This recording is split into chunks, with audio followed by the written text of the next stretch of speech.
Hey everyone, back again with Mellifluence, Alex, Abdullah, store on Etsy. Continuing what we're doing. We're going to go to the A's now. And he sent me a bunch of things. Check it out. All the way from UK, from his house over there. He just handed them off through the screen. And so I have your stuff, Alex. Awesome. Really happy you got It's not all open, so you're going to have to lead me through. Yeah, sure. I've got everything here as well that I sent.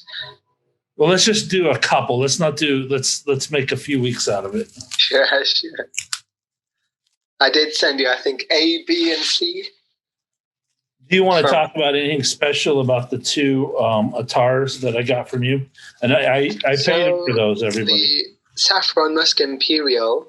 This is one of the new attars. Sorry, there's a little breaking up on the line again. Yeah, so the Saffron Musk Imperial is a Mongolian deer musk in henna, Thai barai oud, Bangladeshi sandalwood, Araucaria, one of the oils that I sent you too. And this is something that's going to be coming out soon, one of the occasional musk attars that I do. Excellent.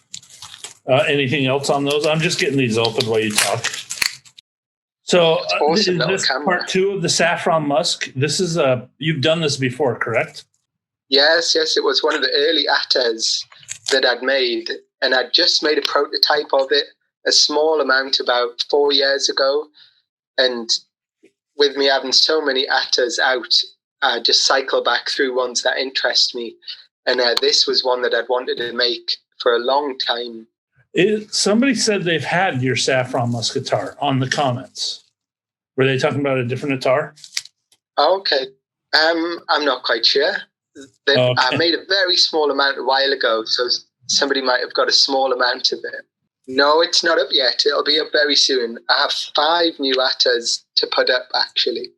What are the other 3? So Al-Khida 2 is another attar from about the time of the first saffron musk. This is a green attar made with frankincense, deer musk, ambrette, green vetiver, and revolves around a kind of ethereal green theme. Then there is Loney, which is a honeysuckle attar, and Autumn Fire 2, which is another old attar I've remade. And Oceanus, which you have there as well. Yes, Oceanus is quite the character. Yeah. It's good. Awesome. It's very unique. It's quite different, I think, from a lot of other attars that I've made. I get the shell heavily on the Oceanus. Yeah. Oh, yeah. Excellent. I think that'll be the Onicha. Yeah. That's what I was guessing. I have some here. I got mine down to this amount now of the Onicha Absolute. Such a little yield from about 35 ml of tinctures. I have used a little though already. So I just got to the A's, the very last package. So what do you want to start with today? I'll see. Would you like to start with the ingredients, or would you like to start with some blends or attars?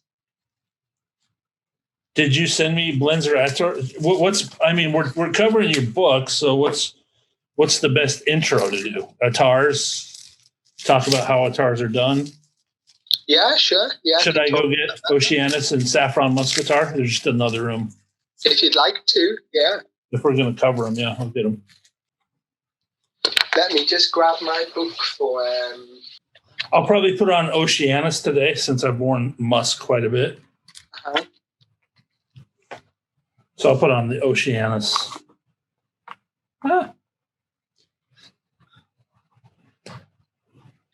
Yeah, so Oceanus is a really complex one. I kind of flip between simplistic blends and very complex blends, and this one was a real journey making it. Mm. It's good stuff as usual. Excellent. You take the show. You're Atars. You take the show. Excellent. I'll review these later on my own. Great. So the Oceanus attar I'd made with a sandalwood and styrax base. The styrax gives it a delicate leathery quality, and it also adds some good thickness. What inspired this attar was a bladder rack absolute I'd came across, and it reminded me of one of JK's attars he brought back from Dubai, which was a Dubai ambergris attar, and it was one of the best ambergris smells I'd came across, and the bladder rack reminded me of that. And so I thought, right, I want to make something that really showcases ambergris as the main component, and use other things to kind of increase the qualities and the character of the ambergris.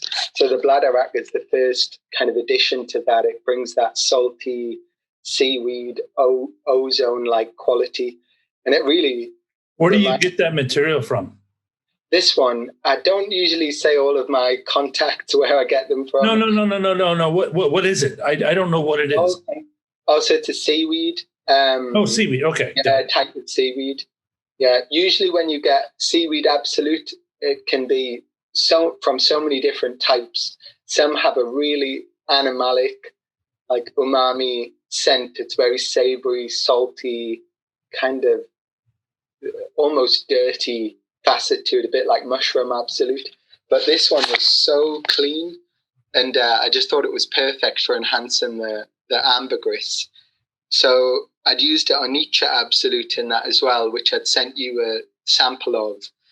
And this is another, this has brought quite a few projects together that I've been doing into an attar. So usually I'll make ingredients, I'll get new ingredients and start blending, and then aim towards a kind of unique profile. So I built it with the Onicha. Oarweed is another seaweed absolute, which has also got that ozone-like salty seaweed quality.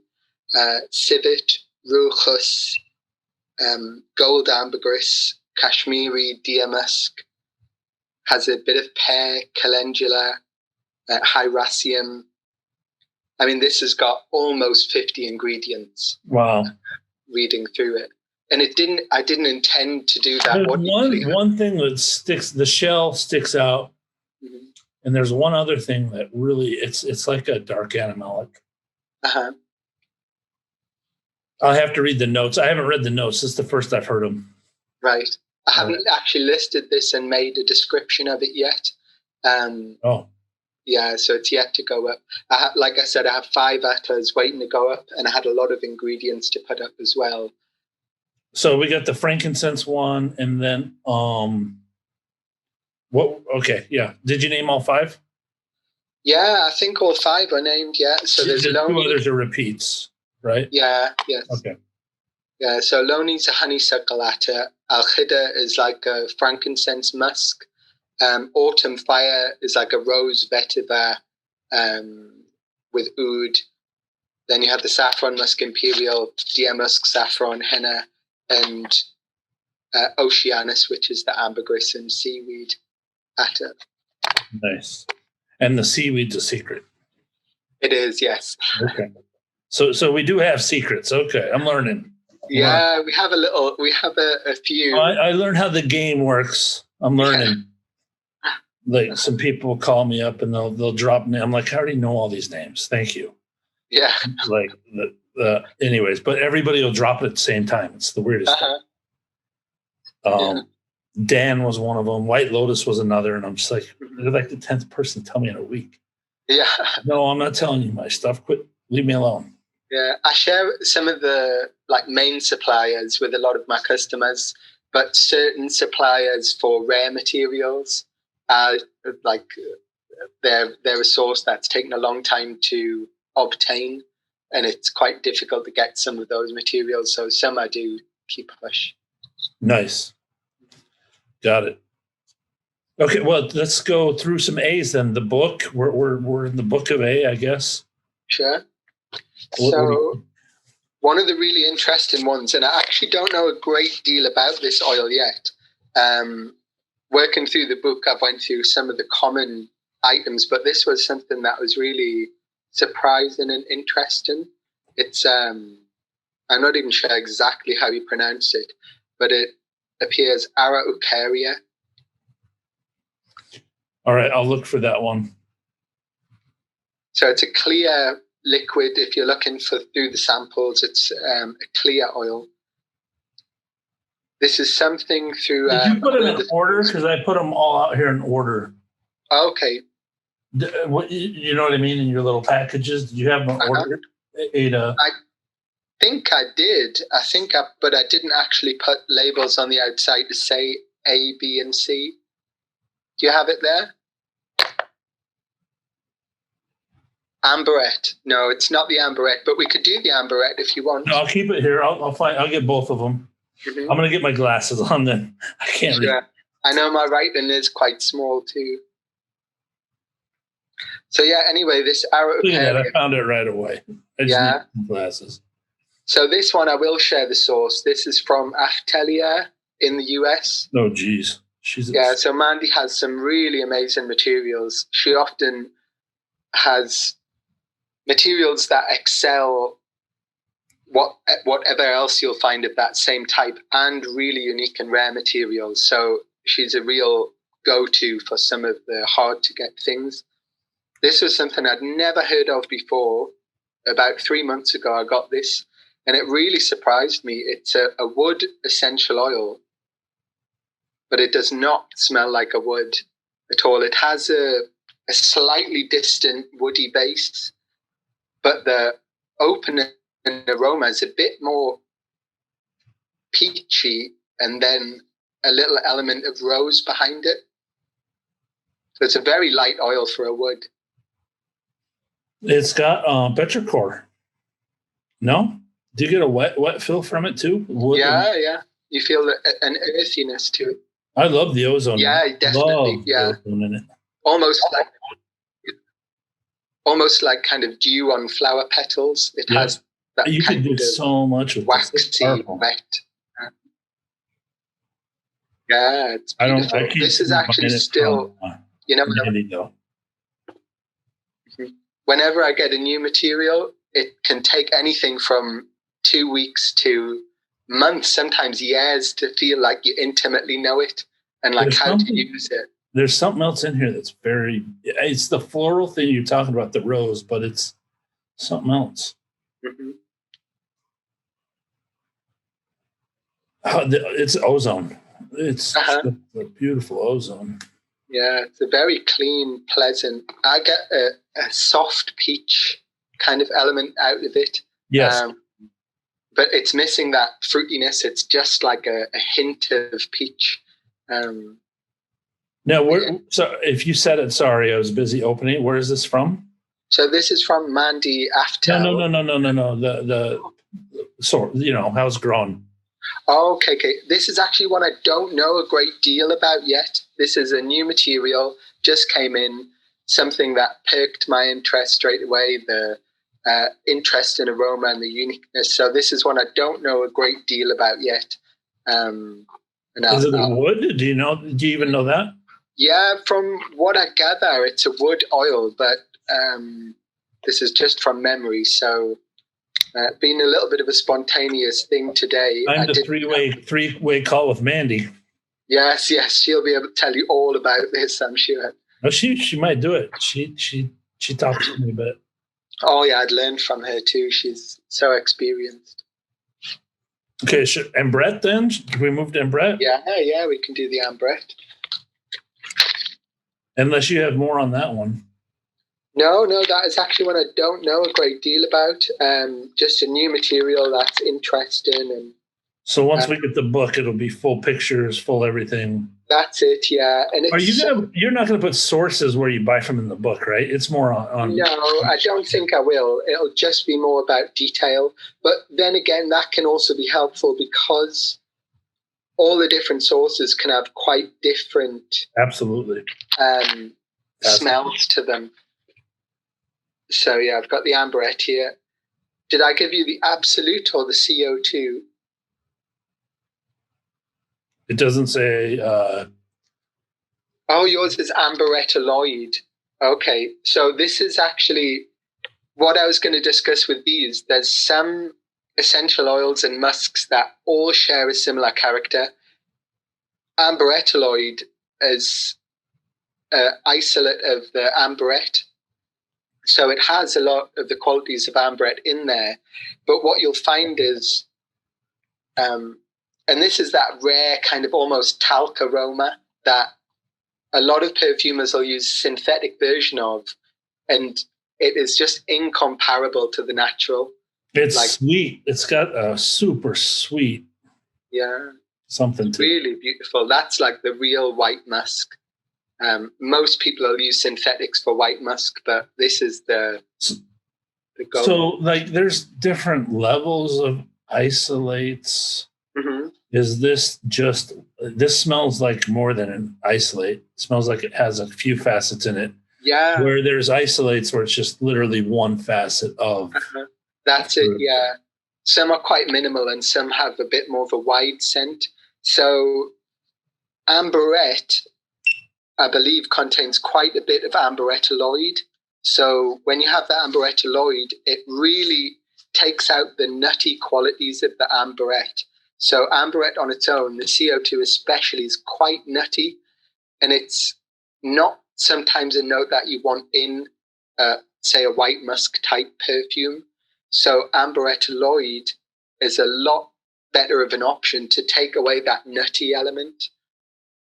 It's got ozone. Yeah, it's okay. I get the ozone musk from it. I mean, it's I've smelled this in a lot of women perfumes. Yeah. But I find a difference between the synthetic white musk and the natural white musk. For my nose, there's quite a bit of a difference. One seems to leave like a powdery. There's many natural white musks, right? Or is this the one? There's actually not many natural white musks you'll find out there. Most will come from Ambrette. So that's a botanical musk.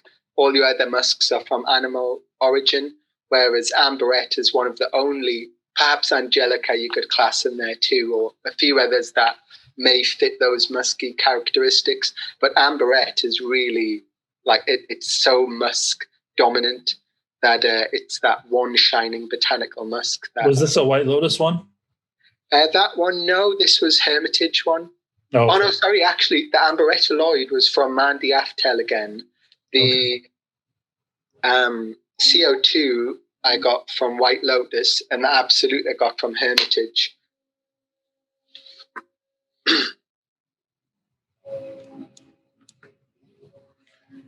So yeah, this relates to ambergris as well, because amber shares a lot of those qualities, and this is the big subject and the very interesting subject of amber and the amber compounds. So you have Ambriene, Ambrettolide, Ambriene. There's many variations on this amber molecule, and ambergris tends to go through those stages. So I think there was another one I gave you, which is Ambriene. I'll look for it. Yeah. Do I sound different now? No, I don't notice. I don't notice. Okay, I'm looking for Ambriene. Mm-hmm. Uh-oh, this might be the one that leaked. Oh, dear. No, this is Vanilla Musk that leaked. Okay, yeah. This is the Dear Musk that I'd made. Hopefully you still have some to smell there. Yes, I do. Mm-hmm. Wow, this is a hard one to find. It's an orange liquid, this one. Quite a thick orange brown. So we got, okay, Ambriene. Oh, it's an Absolute. Did you make this one? No, this is from Andy Aftel again. Okay. Well, I know so White Lotus sold out of their Ambrette stuff really fast before I could ask. Yeah, it's quite hard to. It's one of the slightly rarer materials. It's not super rare, but it's expensive and a little bit more difficult to find than your average oils. I mean, I don't want to knock Mandy. Her stuff is awesome. It's just, Yeah. I mean, people give Insar a hard time for his prices. Yeah. Hers are even more so. They are. They're expensive, but the quality really does shine. That's what I was saying. Yeah, exactly. I've spent quite a lot on Mandy's materials, and I wish I could buy bulk and get the price down. Like, I would buy large quantities of that Ambrettolide, Ambriene. They're just such fascinating materials. Whoa. So that might remind you of Saffron Musk Imperial a little bit. You can smell the... I'm starting to get where you're building your ozone while I call it the magical air. Right. You're giving away you're not supposed to give away the magician tricks. Yeah. This creates such all three of these are like ozone masterpieces. Yeah, they're amazing. They're so unique. And ozone is one of those also rare categories of perfumery. You don't find many oils that satisfy that ozone quality. Same with like boozy. You don't find many essential oils that you could really call boozy in their own right. I'm going to show this stickiness on here. It is a super sticky material. So cool. You can kind of see here too, when you move it to the side, it's slow moving. Wow. So this is actually from labdanum, but it shares that same chemical compound with ambergris. So this is found in ambergris. I always call labdanum like the ozone monster. Yeah. Saffron. Saffron's another one.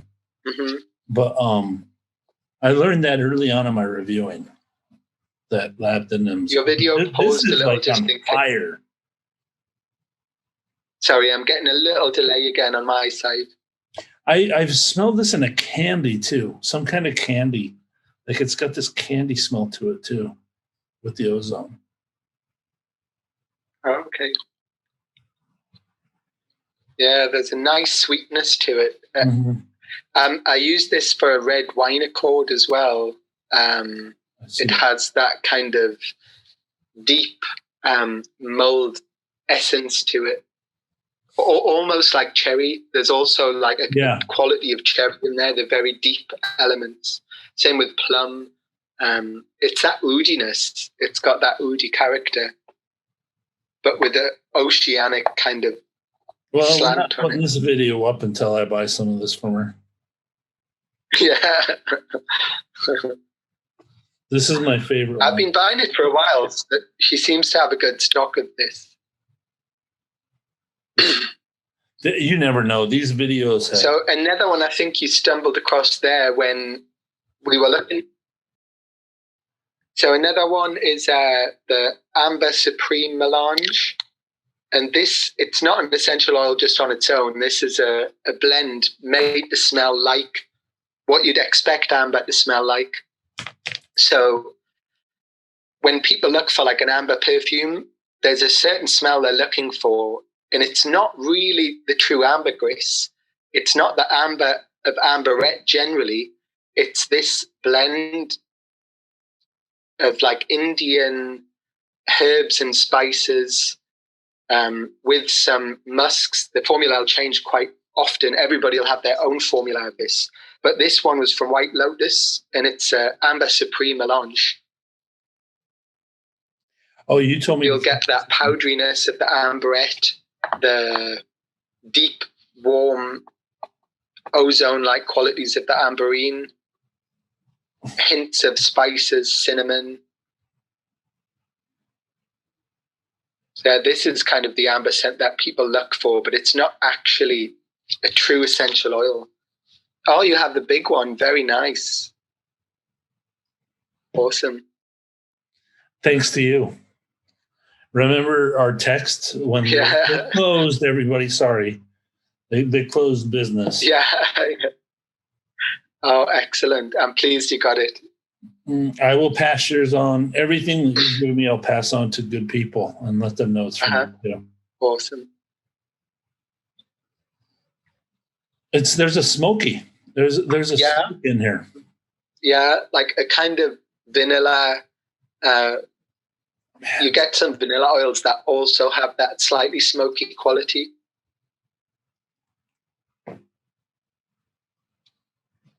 This is different, though. I mean, this is it the same thing?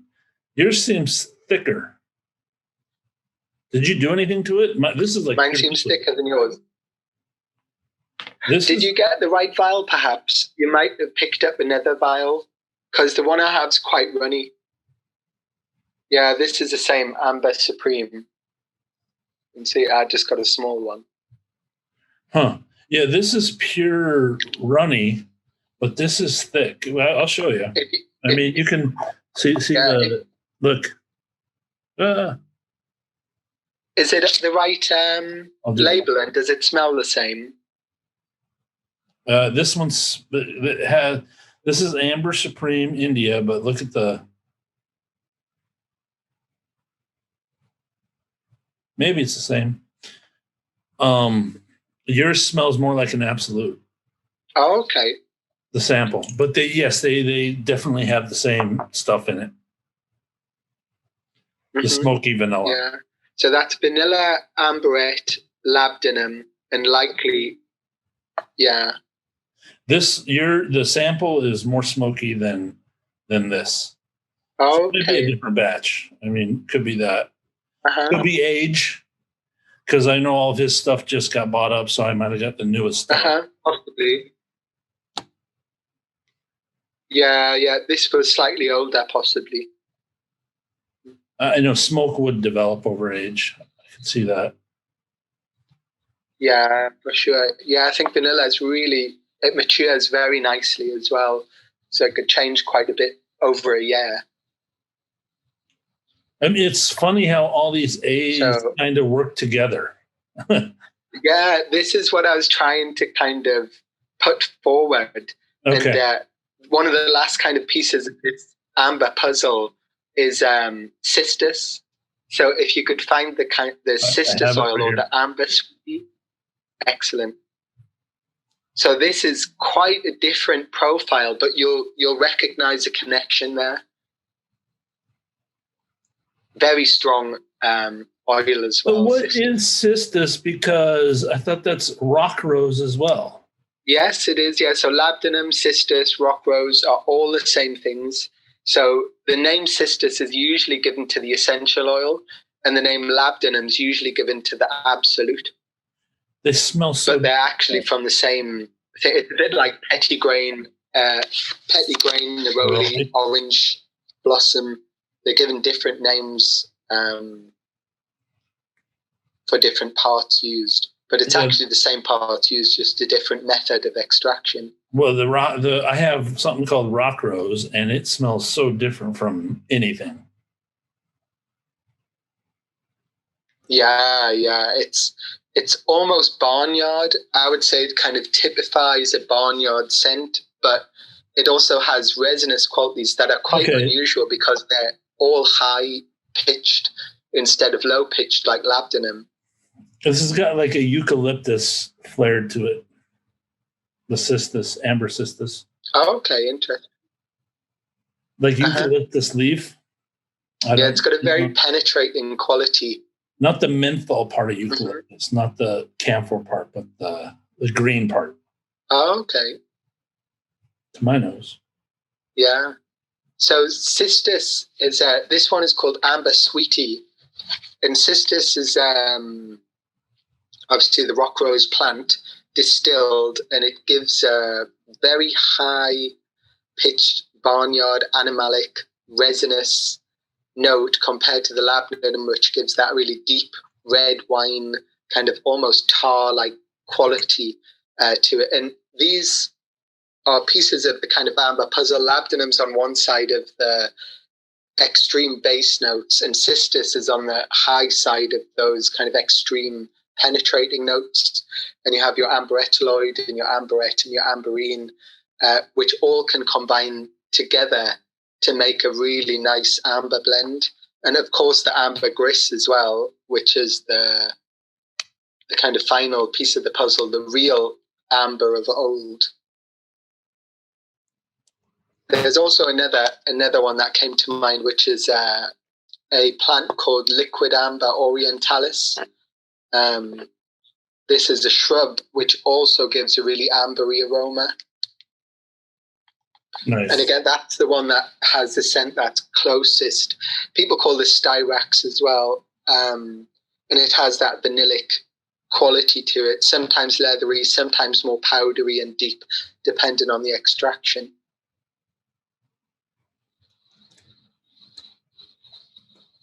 I'll get better with the camera. Excellent. Yeah, you have a nice setup there. It's the first day with you. So, what you want to keep going? Well, there's the ambergris is probably the last one. So if you have do you have the absolute that I made there? I have Ambrette CO2. Isn't that a name? Oh, you found that one. You could smell and see the difference between the Ambrettolide, and you'll notice that difference, and you'll see perhaps how you've got the Ambrettolide from the Ambrette CO2, and that Ambrette CO2 has some unwanted notes sometimes in a perfume. And that is one of the more nuttier Ambrette oils I've had. What area of nut would you say? Cashew? Not quite cashew. Cashew's sometimes kind of sickly, sweet, powdery. I have a cashew essential oil as well. I do too. Yeah, and it's not quite hazelnut because hazelnut has the milkiness to it. It's quite hard to pinpoint exactly what nut it is. It's perhaps something that's not edible, something that you smell in nature, like a pod of some kind. It's it has that smell of kind of like how would you say, some dried up pod from a tree. Oh, it's got some peanut. Yeah, peanut and a bit of peanut. Oh, man, it's way nutty. Yeah. It's almost vinegar-like as well. There's a vinegar kind of element to it. I love vinegar. Mm-hmm. It's right on the verge of olive oil, too. So you can find that kind of Ambrettolide. Yeah. You know how olive oil, when it goes bad, it gets that really ugly nut note? This is like right before it happens to me. It's perfect. It's perfect where it's at, right? It's like perfect. It's like where you want to catch it before olive oil goes really bad. Mm-hmm. Yeah. So did you find the ambergris there too? Oh yeah, I showed you that at the beginning. I was like, "Ooh, those are the blue bottles, right?" Oh, okay. They're these. Yes, yeah, that's right. Yeah, I pulled those out. As soon as I opened them, I had a big smile on my face. These ones, right? Excellent. Yeah, the ambergris absolute's really unique. Sorry, I'm getting like slow speech coming in and then quick speech after, so it's hard to know when to speak sometimes. Luckily, the recording's perfect on my end, so just keep going. What ambergris should I do first? Which one did I send again? The black tincture. Oh, okay. So I do have other stuff over here. Man, we're going through a lot of this. I've got it written down here, what I sent you. White ambergris solid and the white ambergris resinoid. So you know what the white ambergris solid smells like. Mine might smell slightly different from yours. And then the white ambergris resinoid, you can just smell how that scent is transformed from the solid to the resinoid. All right, everyone, we're going to actually do ambergris on the next one so we don't run out of material. This has obviously been a real pleasure to put my nose on this stuff and learn a bit more about raw materials. Hope you guys all enjoy it. Do you have an outro, Alex? Do you have something? Etsy? Are you know? I don't know. Not unprepared. Go visit Abdullah on Etsy, Mellifluence. I'm just really thankful. Sorry, it's the delays again in speech. You're fine. Yeah, I'm just really thankful to be on your show and be able to speak about this. You prompted me and I came and answered the questions, and I love this back and forwards we have where we can discuss and explore the materials and compare them and share that with other people as well, so they can get a wider knowledge of perfumery and interest in natural materials. That's the big thing, right? Learning. We're all learning together. And yeah, technique. What's the best way to contact you? You want to communicate with people? Instagram? Yeah, through my Etsy. Instagram, yeah. Instagram's great. Through my Etsy. WhatsApp, I also can take messages through WhatsApp. So yeah, if anybody orders, they always get a little business card with my contact details in there. If they want to strike up a conversation, Instagram's a good place, or Etsy. So Etsy, Instagram. I'm picky.